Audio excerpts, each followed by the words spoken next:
The hosts, Underdog Fitness USA, DEKA-Atlas, the first of its kind.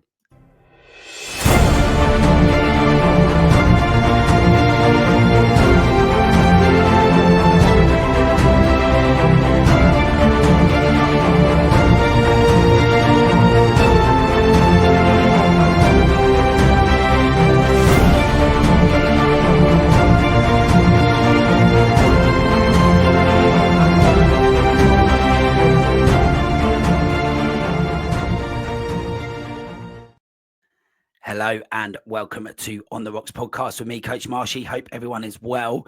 Really excited for this episode. I can't wait to get into it.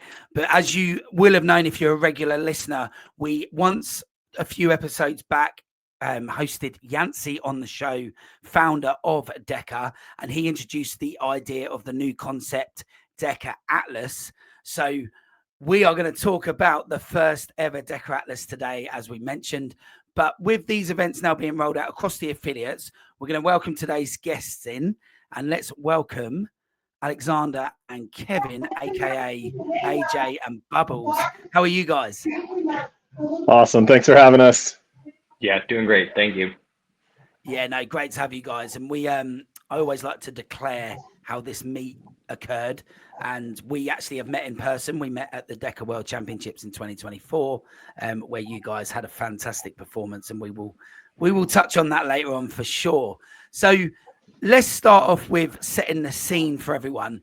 Underdog Fitness, I know what that is. I've had a good look at it now, but for the UK market, we haven't perhaps heard too much about you just yet, but we'd love to know more. So what is Underdog Fitness? Where did the concept come from? And within that, what are your roles? I'll take the lead here. So Underdog Fitness was created as a gym that was designed to train somebody in the gym that was trying to do something other than weight loss.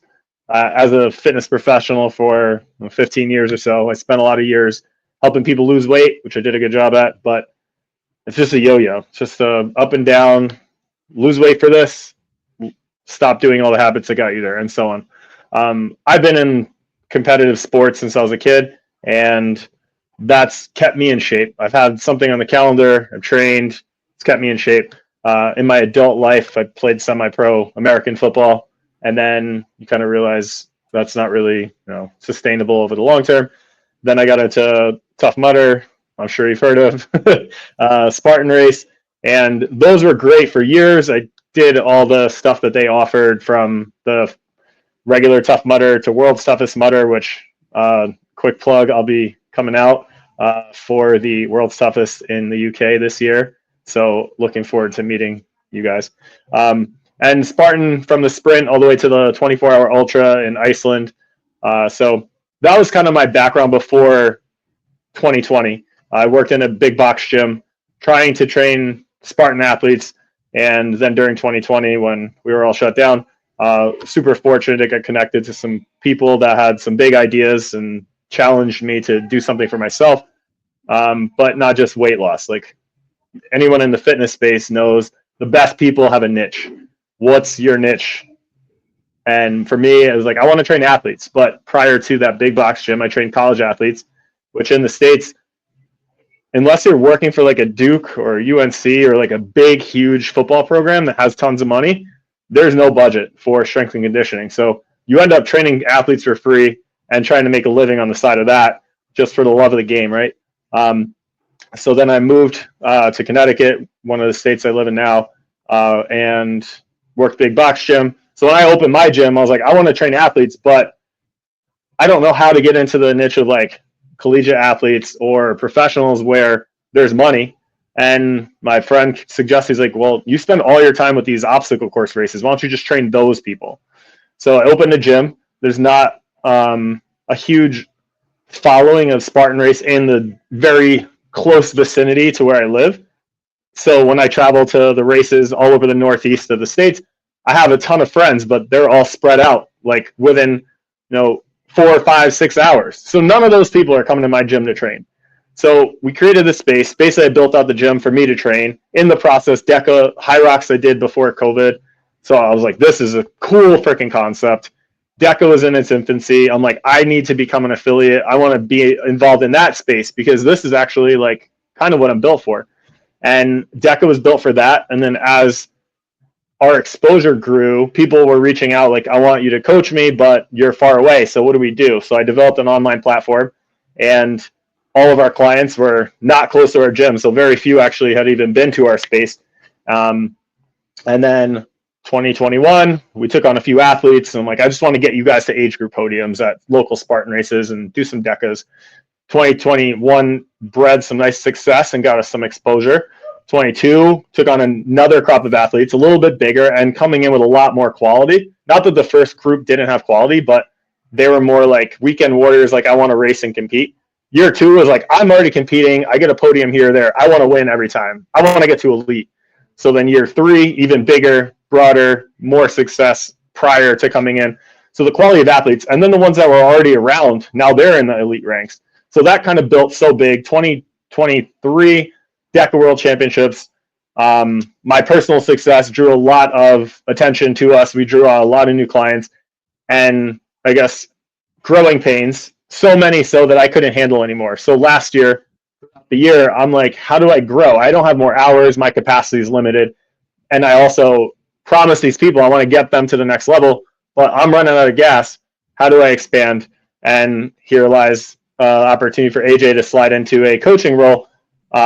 Not because I needed somebody, but I had a great athlete who already came in with a coaching background, now been in our system for a number of years, and also, expert in the HYROX field where I'm decent at HYROX, but his success far exceeds mine. I'm like, well, if he can take some of our HYROX athletes and take them to the next level, that's people off my plate. So we're serving them from a company perspective. It doesn't have to be about me. And then we have a couple other coaches that are experts in different fields. So I'm like, great, those people coming in now have someone even better than me to coach them, take them to the next level. And now we're able to impact more people, make a just overall grow our brand, our culture, and whatnot with seemingly limitless bounds. There's not a geographic location. We found an excellent athlete last fall in Lee Harvey, famous in your region. So super excited to have her as part of our family over here, even though she's over there. And that's just a little bit about our background, but I'll let AJ talk a little bit about his perspective. Yeah, so fast forward to the 2022 time in the story is where I kind of make my entrance into Underdog. Came in, went to one of their events just as an athlete.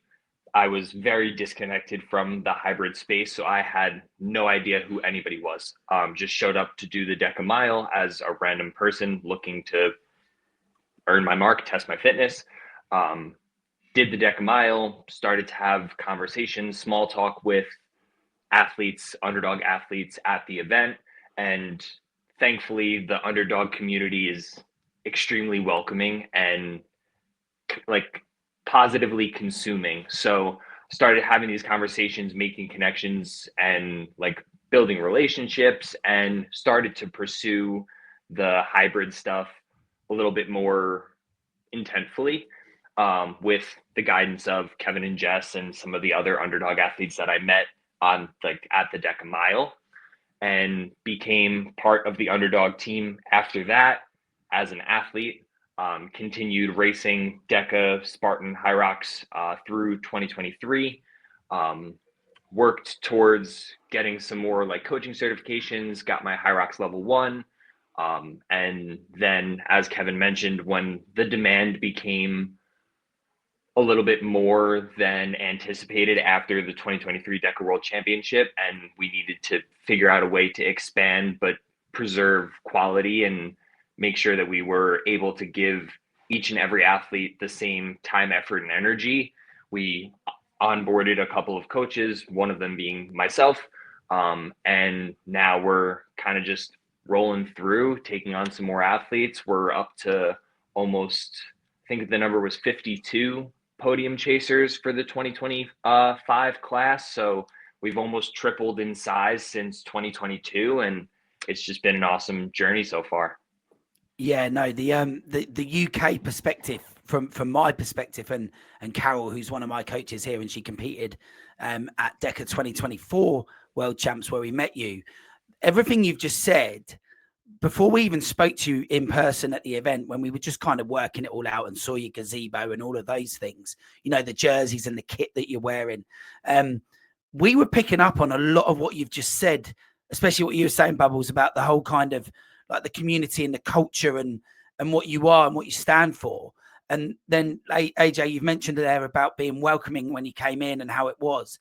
It was funny because from an outsider and from a Brit's point of view, coming into a foreign space, we could feel that off those people that were there. And I would assume that they were friends, family members of the people that were then competing. So we got that off everyone that was involved with you.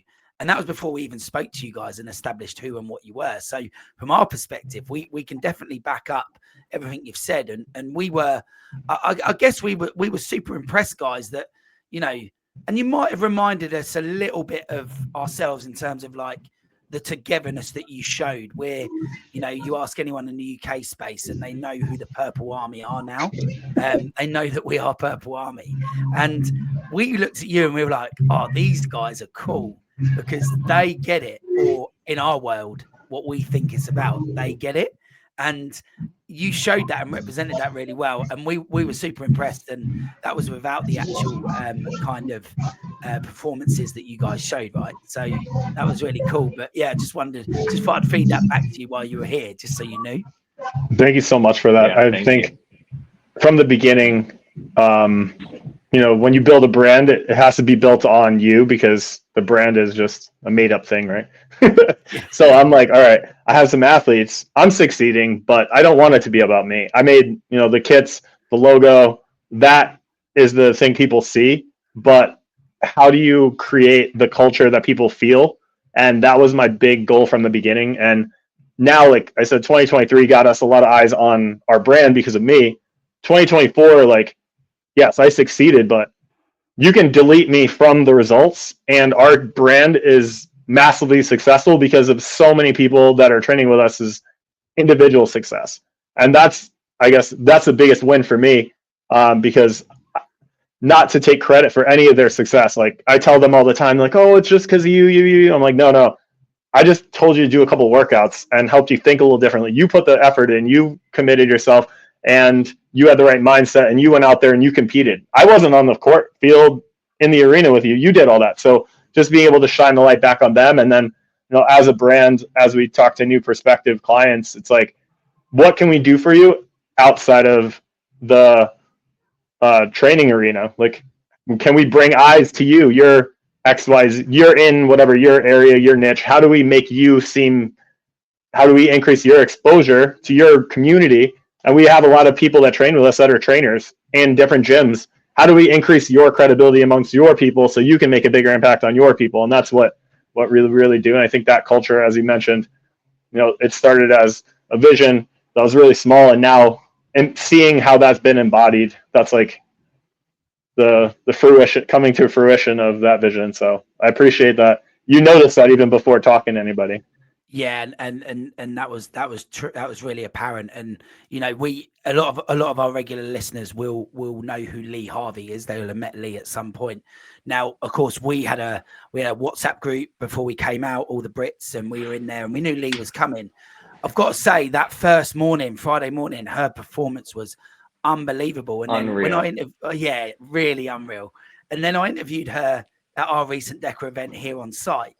And she said that was the aim. Now, we didn't particularly know that. I'm assuming you guys did know that, and that you knew she wanted to be the world champ, and she pulled it off. She's the DEKA-Fit world champ in her age category, and she smashed it. And we were so proud as Brits to stand there and watch her get, you know, up on the podium with the ram, etc. And you know, you guys obviously are aware of that. And she started working with you, didn't she? Just not too long before, but she said it made a real impact. Yeah. Oh, that just gave me chills. Lee came on when we put out the 10-week DEKA World Championship program. So prior to DEKA Worlds, outside of like the monthly coaching, the Podium chasers and stuff, we released a 10-week block programming that led directly into the DEKA World Championship. And that's when Lee came on. And when during that onboarding process and stuff, we had conversations about DEKA Worlds, of course, because that was the primary focus of this training block. It was all eyes were on Florida and what we wanted to achieve, what we wanted to accomplish, what the goals were, what the intention was. And at first, I will say that she wasn't super forward with that as her main goal. She originally, it was like, I just want to go, I want to do really well. Like, I mean, you know it, of course, like the travel is a lot. So making the most of the weekend, given the time, effort, expenses, and stuff that it takes to get across the pond.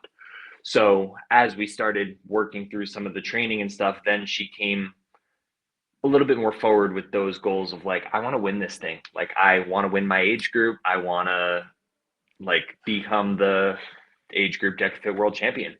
So she was fully invested in it, fully bought into it, and she worked her butt off. She is one of the hardest working athletes that I have to this day. She does not miss training sessions. She does not miss workouts. She gives a ton of feedback, is very, our communication is very good, and we make sure that we're progressing forward each and every day, taking care of all the things that we need to along the way, like little injuries or knickknacks and things like that, and staying healthy. And she just repeatedly just crushes it. So being there in person, because that was also the first time I met her in person.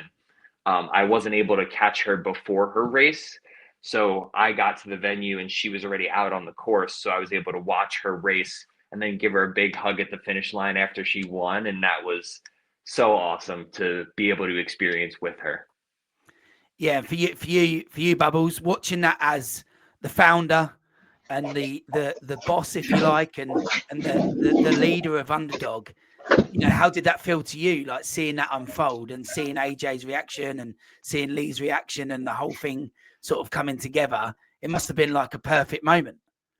For sure. Yeah. I think I try to relate to parents. I don't have any children yet, but hearing how a proud parent watches their child succeed in something that they work really hard for, in sport, in school, whatever it is, I think that is the closest thing I've ever had to that experience, because I facilitated a conversation with Lee, and then we talked about her possibly training with us, and then knowing that AJ was going to be a great fit for her just based on like their styles and communication and just their personalities, and being able to pair that up, and then handing it off and having 100% full confidence that AJ was going to take her to where she needed to go. So I, like, aside from the initial conversation, I had nothing to do with her programming. And then to watch her succeed, I knew she was solid coming in. We had a big conversation, and I think, side note, when we look at taking on a new client, I'm very big on filtering out people that don't fit our mindset and culture. And if they're a really good athlete with a really big ego, that's probably not going to fit us very well, because that's just not what we're about. So you watch, at least on the US, we have professional sports teams. We'll use the Dallas Cowboys, for example. They always sign these huge, amazing players, and they never win because those amazing players have their egos, and it's all about me, ball, give me the ball, whatever. So I've grown up watching that as a New York Giants fan, and we haven't been good for quite a while, but we have won some Super Bowls. But knowing if you put the right person into the right environment and they have the right mindset, they're going to get more juice out of the squeeze than someone who's really talented who wants to do it their way. And I think everybody that's on our team knows, like, none of us know everything. I know I don't know everything. AJ doesn't know everything. Lee doesn't know everything. But if the two of them put their heads together, and then maybe I throw in some things, we can all create a better result. So knowing I had almost nothing to do with Lee's success, but it was within our training system, that was like super exciting, because my hands were off of it. I didn't sit down and calm it out, and it wasn't a me success. It was a team success that I had indirect influence over. So that was just one of the amazing performances we saw that weekend. And across the board, I met Lee for the first time at the event. I met a lot of our clients for the first time, like that even we trained over the course of the year, because they live geographically far away. And those moments are like, that's why I keep doing this. That's why I continue like, okay, cool. We had a great 2024.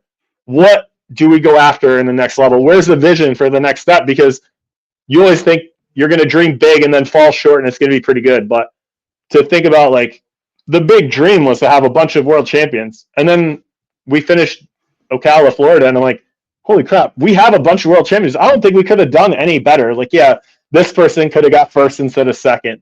This person could have got, third in a podium instead of fourth, even though they came in as the 15 seed. Like, yeah, you can always incrementally, but overall, like every single person that was there, whether their performance was the best it could have been or not, the feel was there. And that's like, okay, 2025, how do we actually top that? So that was just an amazing moment.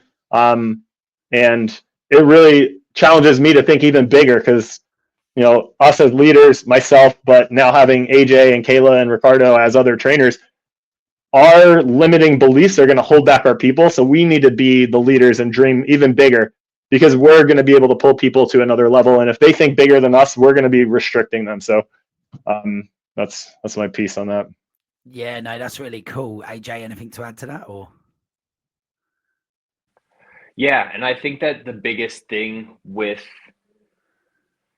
Underdog Fitness and large reason why we've been able to have the success, like both from like individual coaching standpoints, from individual athlete standpoints, but then also as a collective is because everybody's bought into the culture and that like the pillars of success and the values and stuff that Kevin and Jess have really put forward and instilled within the community during like the application process for the podium chasers and like the vetting process of it. Like Kevin said, like the biggest thing really is fit. Like we have athletes of varying fitness levels and varying ages. I think we almost have every single age group covered from 14 to 17 all the way to 70 plus. So it's not necessarily about handpicking the top of the top or the best athletes that are available that are looking for coaching. It's fitting the culture and fitting what Underdog Fitness is and the athletes that we have brought on in 2023 and then again in 2024 and then now in 2025 are just fully bought into that. And that just elevates everybody else. It elevates the whole community and elevates each individual athlete when you have now 50 people that are like-minded on the same track, training for something, working hard every single day. You share those experiences and you share those thought processes and are able to foster such good connections and good relationships and build these friendships, and it just makes everybody rise together. So it's been incredible to watch grow, but also incredible to see just like the success of the team as a whole and how each and every person has some type of contribution to that success. Yeah, no, really cool to hear that perspective and understand it as well, because, I'm sure there are other brands around that. Well, there's loads of online training programs where you can train with anyone in the world, but to really understand that as a mechanism and the process and how it comes to fruition, all of those things is really interesting for me, because that's what this show has always been about. We're only about a year into this as we record, and it's all about the stories out there, and this is a great story, and it's great to hear your perspectives on that. And just from a kind of like DEKA perspective, and if we use the world champs, we talked about Lee there. Lee certainly wasn't the only Brit to stand on a podium with your guys, and there was many of us. I just wondered if you noticed that. I'm sure Yancey and the DEKA team were really grateful that there was this influx of Brits, and we weren't the only other nation there, but we were well represented this year compared to maybe the previous one in 23. What were your thoughts from being Americans and seeing us all come over the pond and smash it?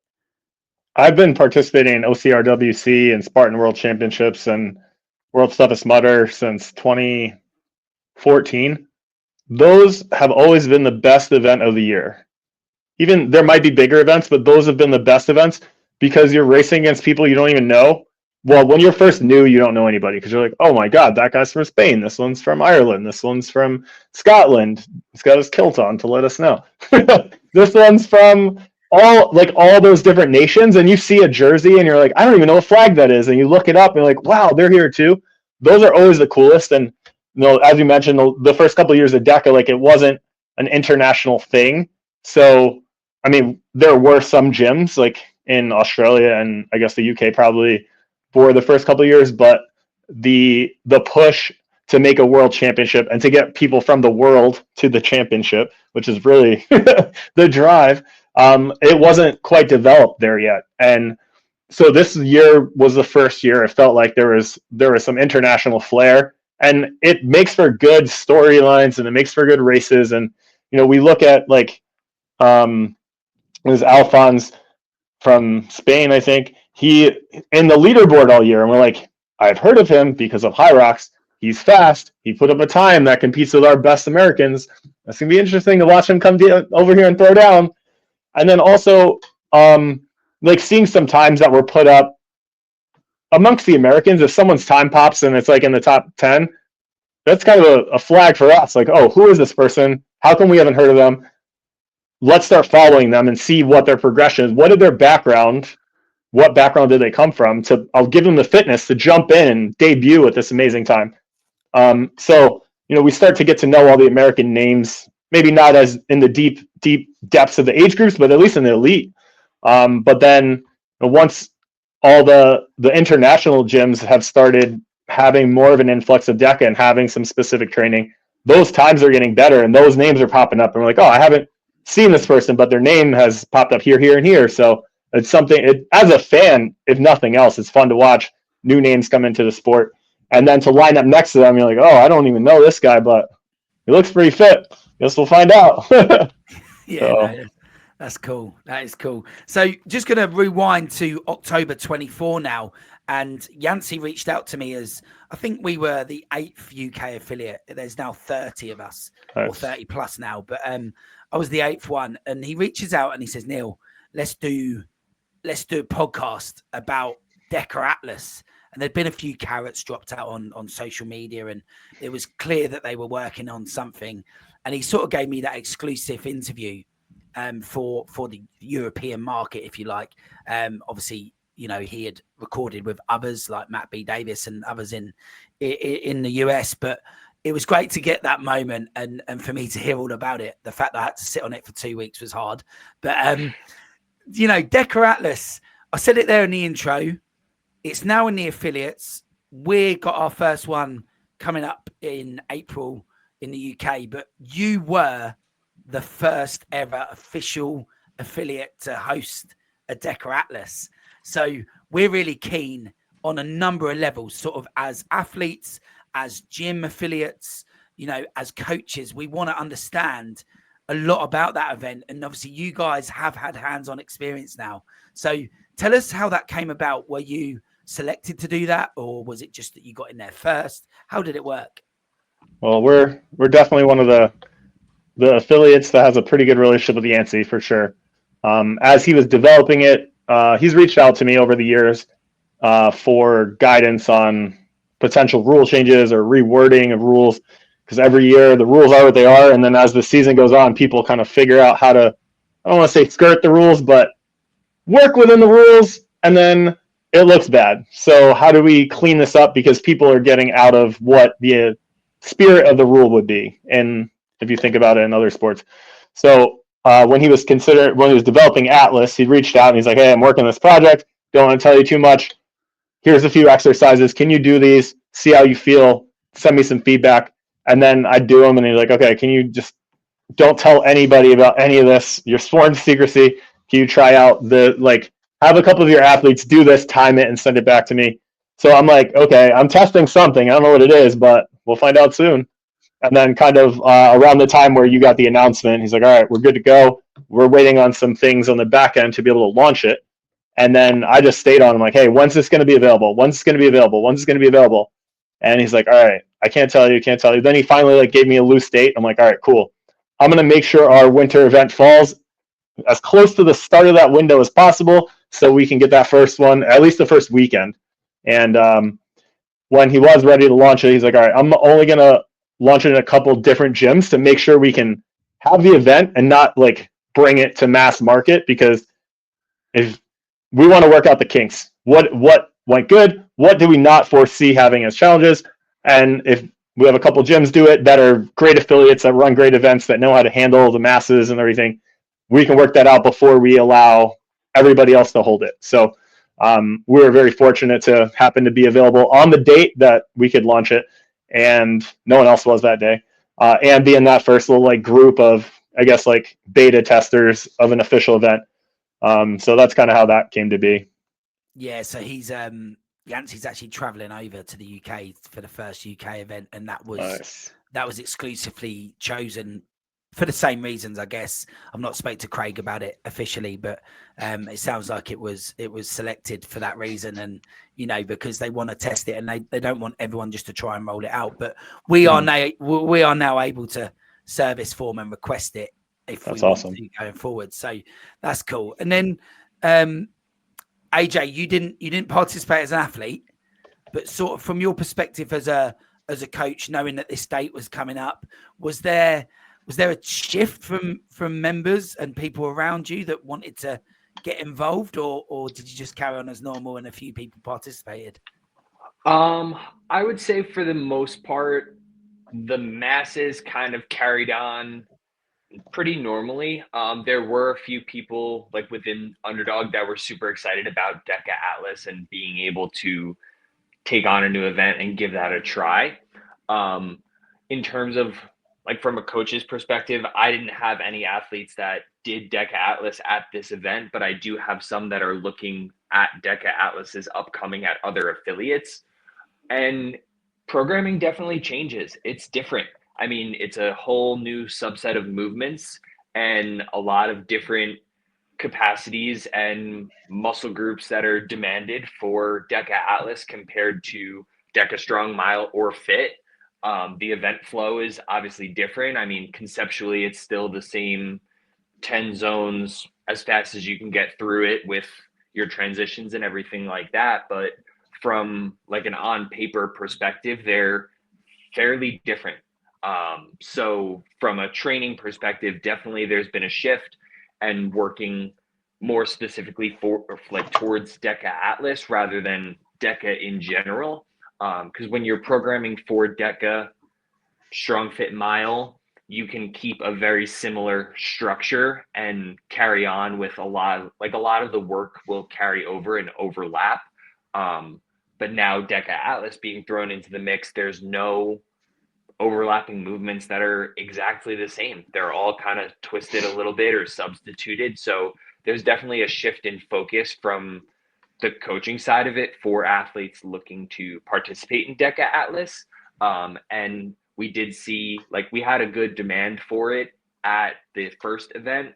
We had to open up a second round of tickets for DEKA-Atlas. So the reception of it was good and the event itself went really well. So I think that as it starts to continue to be shown at affiliates and tested by more people, and like you were saying before, like the firsthand experience of it, I think that'll eliminate a lot of that apprehension. Because on paper, some of it looks a little bit more intimidating. There are a bunch of athletes within the DEKA space that don't have like a lot of experience or proficiency with a barbell. Some of the weight standards are heavier, so they on paper look a little bit more intimidating. But as people are able to test it for themselves, get the firsthand experience, hear feedback from their peers and from affiliates that they go to and gyms that they go to, I think that it will gain more traction. I think that the fear of the unknown is definitely still pretty present because of how new it is. And there's only been three events in the US that have had it so far. And I think that with continuing the flow of the events and allowing affiliates to host it, it'll start to kind of take off. So who do you guys think DEKA-Atlas is for? Because when you look at it, and when I look at it, DEKA's ethos of what Strong, Mile, and Fit is doesn't really fit in with the whole DEKA-Atlas scene. I explained it to Yancey when he asked for feedback on that episode, and it was live like now as we were recording. And I just said, "Oh, this feels like a bit of a bridge between hybrid fitness racing and CrossFit." Yeah, and if you look at 25.1, a lot of similarities, and 25.2, there's still some overlapping. Yeah. So who do you think it's for? I think it's for the hybrid athlete, but I think that CrossFit athletes can do very well in the event.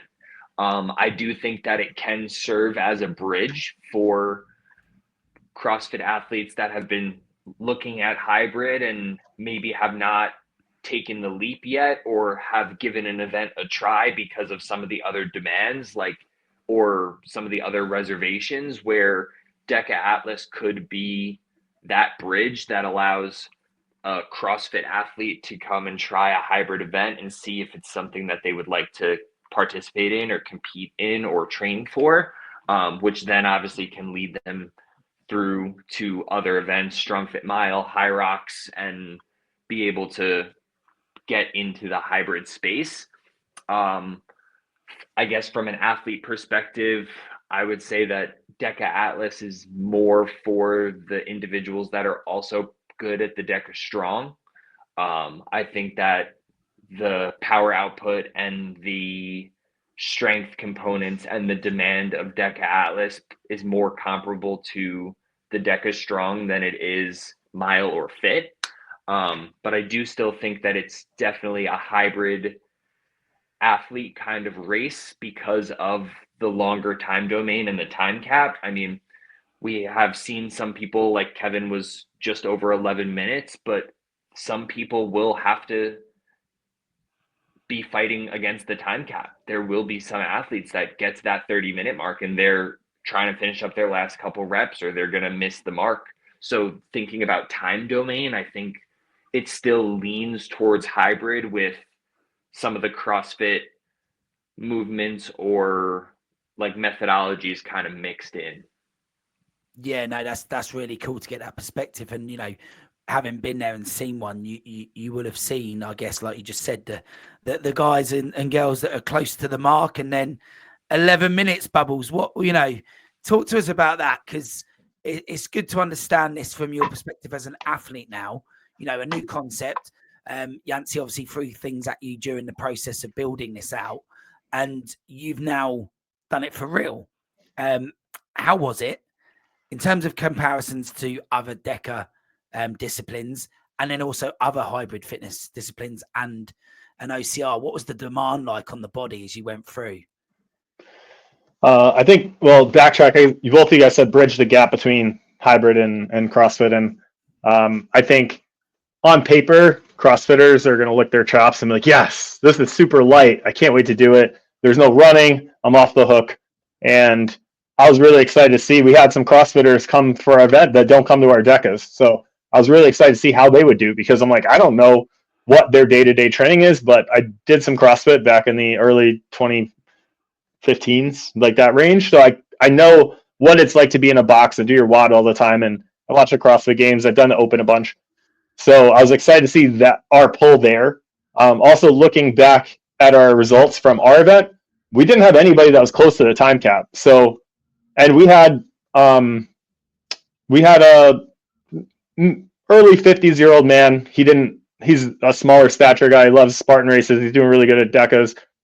He's like, I'll just do the foundation. I don't think I can do the 95-pound thrusters. I'm like, great. He did foundation. He got a decent time. He didn't do much specific training for it. He just wanted to try something new, which is really cool. So there's the bridge between the CrossFitters coming over and trying something they're already probably trained pretty well for. And then the DEKA athletes, we had a few that did the RX or the new. They're changing the name a little bit. It's going to be DEKA-Atlas Foundation and DEKA-Atlas Peak, I believe. There's a 4-letter word. I can't remember what it is. I saw it in an email because the sorting was messing up on the leaderboard.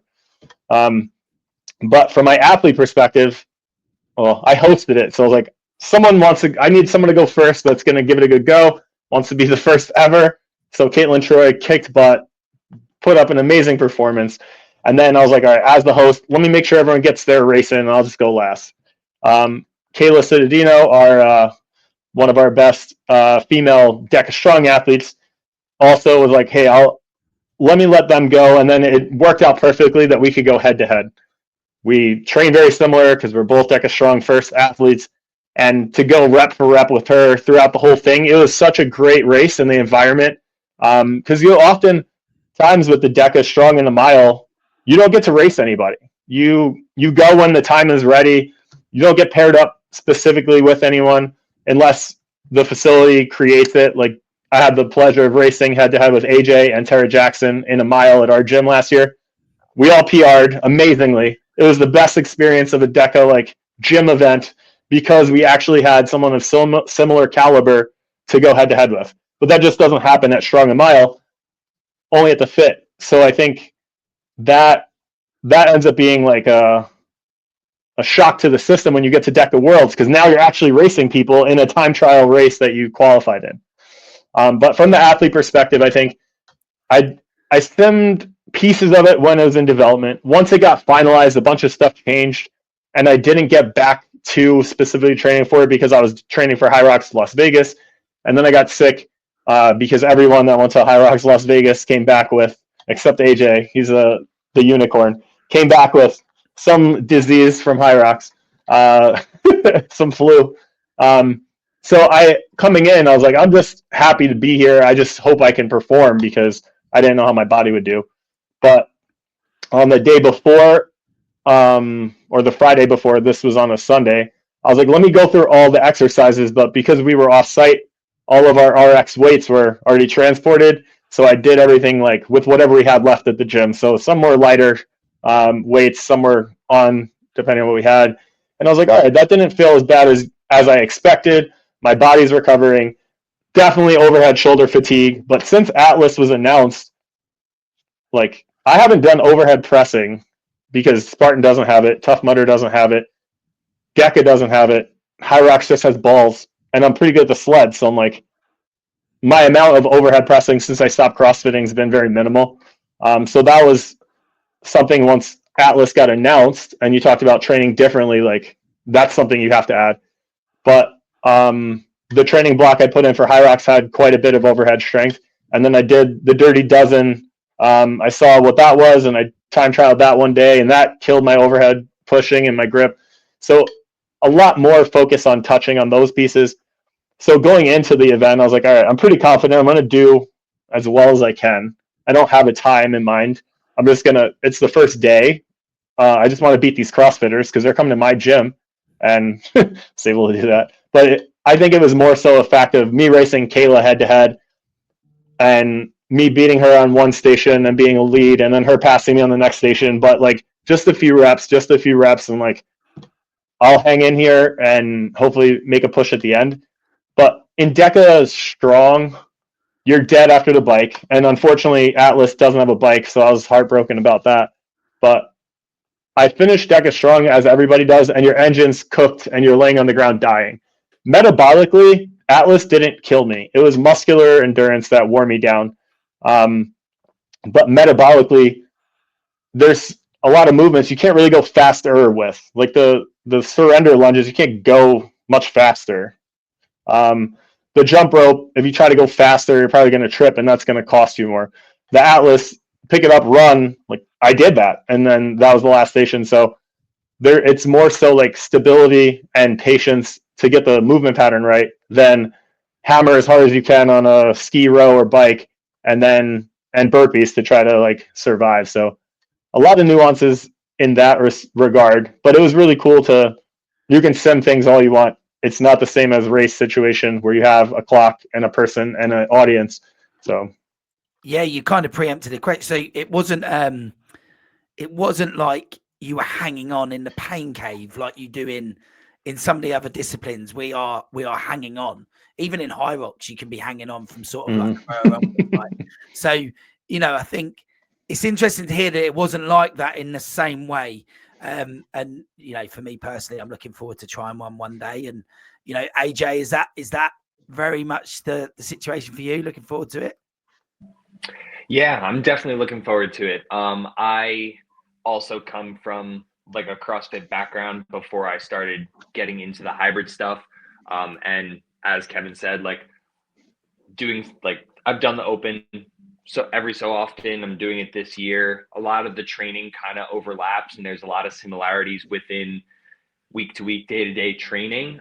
So I think that DEKA-Atlas could be a good event for me.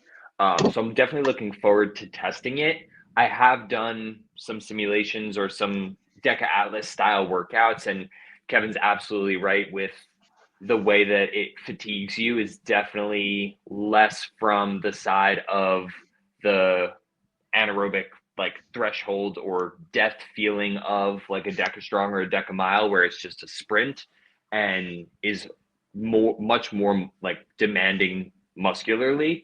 But I'm looking forward to giving it a try myself. I'm really glad AJ didn't race on our first event, so that way I could hold the record, because he's significantly. I'm bigger than everyone. AJ's a average to like slightly larger than average, which allows him great facet in HYROX. He's really fast, but he's super strong, and his muscular endurance engine is superior. So I'm pretty sure when he does this Atlas, he's gonna kick my time's butt, and then I'll be looking up and happy there's another underdog at the top of the list. Yeah, no, that's cool. And I asked Yancey this when I interviewed him regarding the release. Do you see this becoming part of a bigger world championship event for DEKA one day? Do you think it'll be included eventually? The patterns that I've seen, they aren't going to put anything the first year into Worlds. So this year they're going to test the waters. If the following is massive, they'll add it. If it's not, it'll probably just be a piece on the side. I think ideally they'd like it to grow massively, so then they can have it at Worlds. Where they would put it, that's another question. Because there's already events at Worlds that I'd love to do, but I can't because they conflict, like the DEKA-Ruck. I love rucking. I happen to be very good at the DEKA-Strong. But with it being 2 hours before the DEKA-Strong Elite, I'm like, I'll go for the money.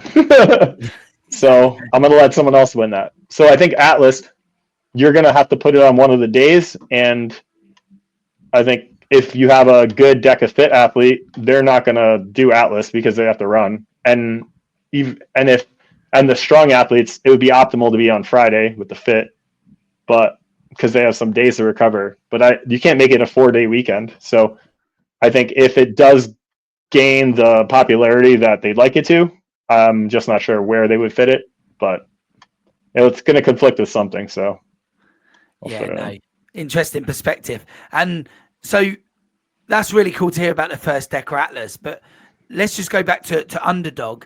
Well, I have a question that is very easy to see if you follow you guys on Instagram or even sort of your success after DEKA Worlds. And you've mentioned what's next. And we saw this term Podium Chasers program.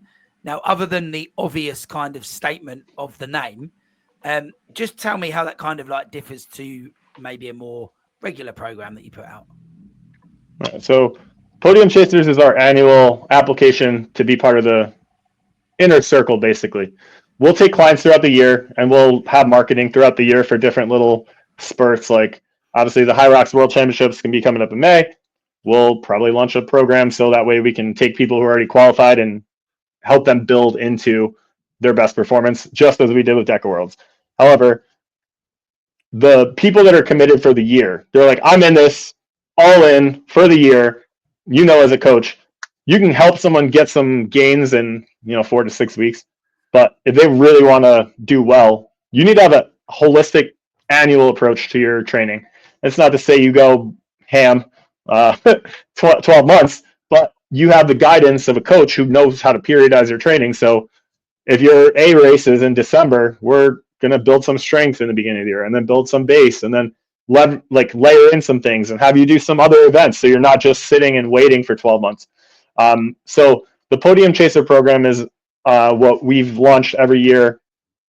For 2 weeks in December, we take applications and then we interview these people after they filled the application and see if they're the good fit and they have the right mindset. And I'm like, here's what it's going to be. You're committing for 12 months of working with us. This is going to exponentially increase your results. You're going to be part of this family, tight group, big community.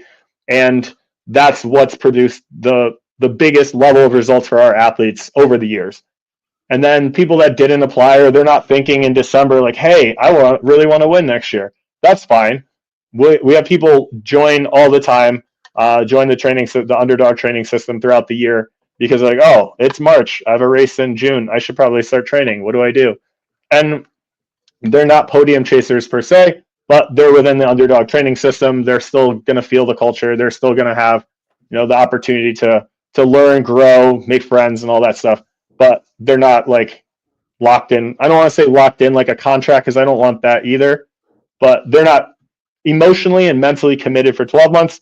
They might sign on for a few months, build for a race, drop off, stay friends with people, come back when they need us. So those are the differential between the podium chasers and like just a regular client. Yeah, and AJ, just to bring you in on that, Lee had a recent interview with me at DEKA, and she stated that she is very much looking to go back to America and defend that title and potentially move up in the DEKA-Mile as well. So I assume she's on the Podium Chaser. I believe she is on the Podium Chaser programming. And any thoughts on that? Yeah, so Lee is part of the Podium Chaser Dogs. As Kevin mentioned, like it is an application process, and the biggest reason for that is for the fit of the athletes. There are, like you mentioned before, there are hundreds of online training programs, and some of them that you can spend as little as $20 a month for, and you get it on an app and you can follow it at your own leisure. And that's great. And that fits for some people. And like I've cycled a few of those over the years. But becoming a podium chaser athlete from the athlete perspective prior to being in like a coaching role with Underdog, like the draw for that is not only the quality of the training and programming that you're going to get, but it's the culture and it's the team and it's the atmosphere. It's what you see at the events with a good handful of people wearing these bright green jerseys and having a ton of fun and just enjoying themselves and creating their own kind of vibe at the events and traveling together and spending time together. So the draw for the podium chasers, of course, primarily is the quality of the programming and the training. And like Kevin said, like investing in it for yourself for the year to see the progress that you can make within a 12-month time frame. But the other side of it that a lot of other programs don't offer, or online programs don't offer, is the community and the camaraderie and the companionship within the podium chaser teams. Like you're guaranteed friends and you're guaranteed relationships and people that are thinking similarly to you and that you can reach out to when you have issues or are going through like lull periods within training, or you're starting to feel a little bit burnt out. Like you can lean on these people to help motivate you, inspire you, lift you up. Lee is locked in for the whole year. She's got a DEKA-Mile upcoming this weekend and then DEKA-Fit Ibiza the following weekend. So those are going to be her first two cracks of the year. She raced the DEKA-Mile a little bit earlier in the year, but she was going into it a little bit under the weather. So she's got two bigger races upcoming. We're looking at DEKA-Fit Ibiza as a good event for her to punch her ticket to Worlds. With her current fitness right now, I think that she could put up a very, very good time, and that will most likely stick for the rest of the year. And when that does happen, she does intend to come back to Worlds to defend that title. She came in second in the mile at DEKA Worlds, which is still incredible considering it was extremely new in the UK all of last year. It wasn't like very household yet. There wasn't a ton of events. So for her to not only qualify, but then show up at Worlds and win the fit and come in second in the mile, the goals have shifted. And now it's like, all right, we're going to work to try to defend the title in the fit and try to win the mile. So I'm excited for her. And I know that she is going to put an insane amount of work in and all the time, effort, and energy that she needs to. That's just the type of person that she is, and her work ethic is insane. So we have two bigger races upcoming for her, and then as we roll throughout the year, eyes will start to turn towards DEKA-Fit World Championship. Yeah, no, brilliant. And it's great to bridge the gap over the pond and have that kind of common ground of where we know athletes and you guys are working with them so you can talk about your brand. But it's relatable to everyone that will be listening to this in the UK market for sure. And, you know, hopefully across Europe as well. So I do have one more question about the industry. So we've given HYROX and DEKA lots of airtime, but Deadly Dozen USA, it's so full disclosure, I've interviewed Jason on this show. I've done a Deadly Dozen track up in Macclesfield in the first season, and I've hosted a Deadly Dozen Strong already at the gym. But what is the vibe? Is it known yet? We know there's Washington coming up. Chicago after the HYROX World Championships. Any thoughts on the Deadly Dozen as a concept? Any intentions of playing the game? Do I go, AJ? Yeah, go. Yeah, you first. All right. So I think I know about Deadly Dozen because I follow all you podcasts that cover all this hybrid stuff. But I don't think people know about it here that much yet because there hasn't really been an event. I think there was one in Chicago maybe during DEKA World Championships, actually. I think it was the same weekend. Chicago's a 12-hour drive from us, and Houston also has, I think Brandon Bonine is facilitator, some relationship with Deadly Dozen. He lives in Houston, Texas, which is a flight from here. We would love to get into that as well. And the training for HYROX or DEKA or anything, there's a bunch of little offshoot OCR or not OCR hybrid events in the Northeast with Thieves and Beggars in New Jersey, with the Rally in the Valley in West Virginia, with I'm sure AJ will rattle off much more of these faster because I'm thinking, so I'm drawing a blank. But the base fitness that we have for HYROX and DEKA allows us to step into something like that and be able to do something different. Because as I've found out in the last 3-4 years of training for DEKA-Strong, yes, there's so much to train. There's 10 stations, but if you just do DEKA-Strong every single day, you get tired, you get burned out. You need to have a holistic approach to things. And if you don't have fun with your training, you're not going to stick with it because it's boring. So I think having different races to compete in throughout the year will keep our training fresh and exciting. And Tribe Challenge was the other one I was thinking of. That's in New Jersey. They're actually having an event this weekend. Katie Brown and I plan to go. Or we're going, and we're planning to win. I think that was the planning part I've had. But I think all these things that have leaderboards and competitions, Underdog as a whole, we really get excited to do these events, and especially if they have a teams aspect, see how we do, see how many of our people get on the leaderboard, and then try to fill the leaderboard with just our people, or figure out who's not on our team that's on the leaderboard and then befriend them because those are the other high performers. And we can pick their brains, learn from them, follow them, support them, because that's like AJ or one of you mentioned earlier, like a rising tide lifts all ships. So, there's our arch. I know it's AJ's arch nemesis, but Cole Walkington, nice young, super fit dude from Chicago area. He's become one of my arch nemesis as well since he finished ahead of me in 2 different events at DEKA Worlds. And him and his brother and his uncle and his dad and his sister and their whole family is part of the Walkingtons empire out there. But they're at the top of the sport. They're doing amazing. And, I kind of wish they weren't as nice and as wholesome as they are, because then it would be easy to hate them. But instead, they're just like the super nicest people. And even when they're beating you, you still have to root for them because they're making you better. So I think I love what they're building out there in Illinois as well.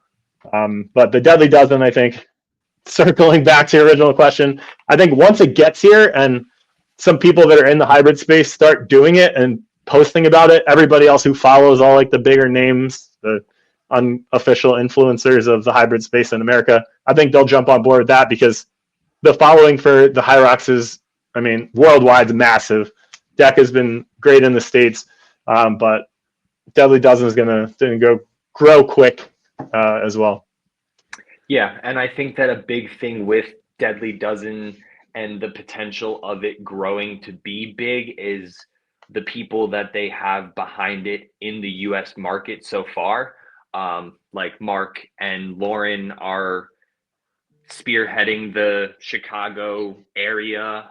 Like Kevin mentioned, Brandon Bonine has the South market, and those names are familiar names in the hybrid space in the United States. They have, I mean, Brandon Bonine has his affiliate gym, Bold Fitness, which is known and well known and has good athletes come out of it, and they have representation at events and worlds, and how like they garner eyes and garner attention, and he's like running the market down there.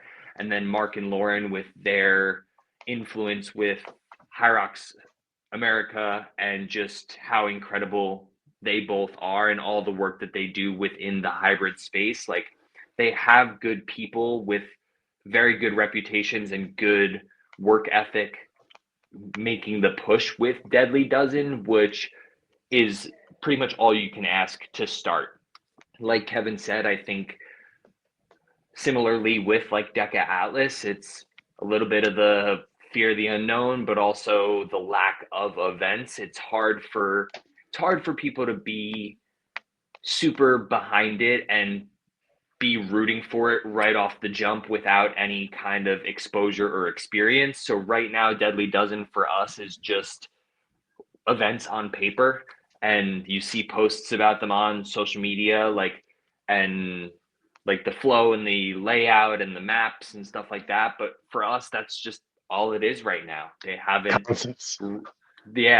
really run any events that people have been able to go to and then have the firsthand experience and the positive feedback from, to then try to incentivize others to be like, hey, go try a Deadly Dozen. Like, we're still kind of in the very initial stages of Deadly Dozen, where nobody really knows what it is or has a lot of experience with it to be able to like stand behind it really firm and be like, this is the next event yet. So as it starts to get bigger and starts to grow, I do hope that they can make their way out to the Northeast, because as Kevin mentioned, like, both Chicago and Texas are a little bit of a trip for the Northeast contingent of athletes and the underdog athletes as well. But if they can start to expand their market and get a few events in the Northeast, I mean, we're competitive. We like to compete. We like to get on the leaderboards and throw down. So I know that if they're anywhere within the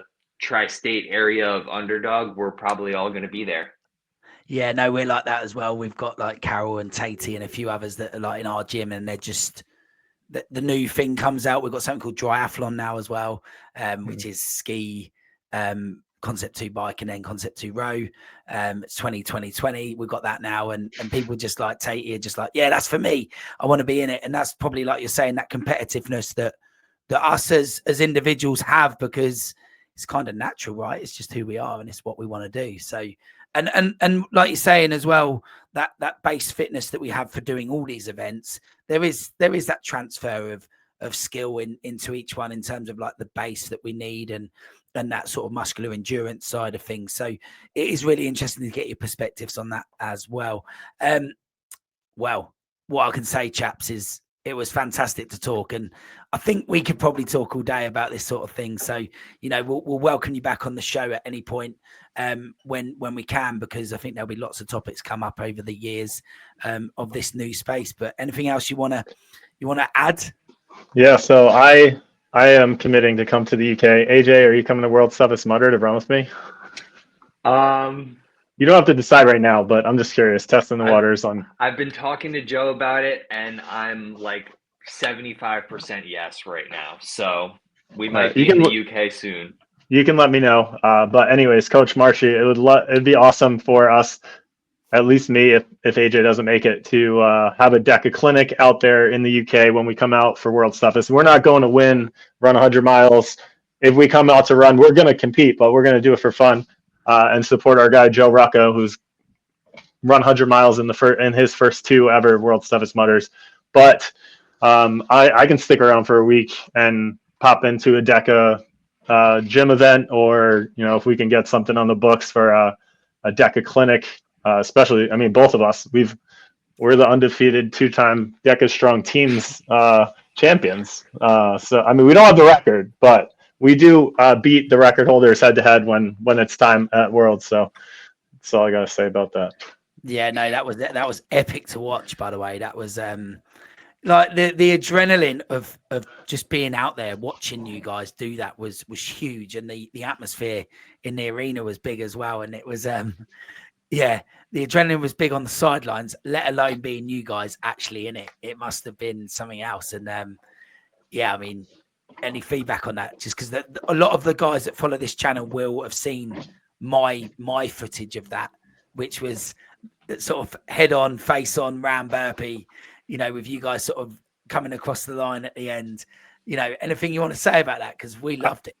I think AJ's mouthpiece set the Guinness Book of World Records for furthest traveled on the Gronk spike. That's all I have to say. AJ? Yeah, I mean, a lot of emotion only because of the effort and stuff that goes into it, and also the competition atmosphere and the, like you said, the adrenaline, and you're hearing everybody rooting for you and hoping that you succeed, and that does definitely carry you towards the finish line. And when you are able to have the outcome that you are aiming for, it's such a good feeling. So, and I like to race with him, so that also helps. Yeah, so go on. There you go. I forgot what I was gonna say. Yeah, no, I think for me, for all the listeners and viewers, I think if you like watching sport where there's drama and adrenaline, and you know, I watch all the UK sports and I watch lots of your native sports as well. Like, if you're looking for adrenaline, watch a DEKA-Strong Elite teams event, because it is fast, furious, and close. Although people were telling me that this last year in 2024, the elite races were, especially the pairs, were as tight as they've ever been. And it was like really close and dramatic, and it felt like that. And, you know, we loved it. So yeah, to anyone listening, if you're able to ever get to a DEKA World Champs, watch those elite races, because they are close. Literally that race, every second counts, and one fumble of the ball or one misstep or one forgetting to push the button on the bike or a missed tag, that can make the difference. And fortunately, in that race, we had some very high quality opponents, including a pair that I think I was probably the only one that knew they were that good, because I raced. Actually, AJ met him too. Jeff, the guy that got second place. We met him. We competed against him in a hybrid race in North Carolina called Zeta Wolf Challenge. And when he qualified with a time that was initially better than ours, I was like, this guy's legit. He's dangerous. He's not BSing. And then when he showed up, I was like, nobody knows this. He's the dark horse. I think we're good, but he's going to surprise everybody else. And they threw down an amazing time. And you can still watch it on YouTube if you go to OCR Report. But you know, we've done it 2 times in a row. We've had to be very dialed in and meticulous. And the last race of the weekend, I think both of us raced. Did you race 6 times or 7 times, AJ? 6.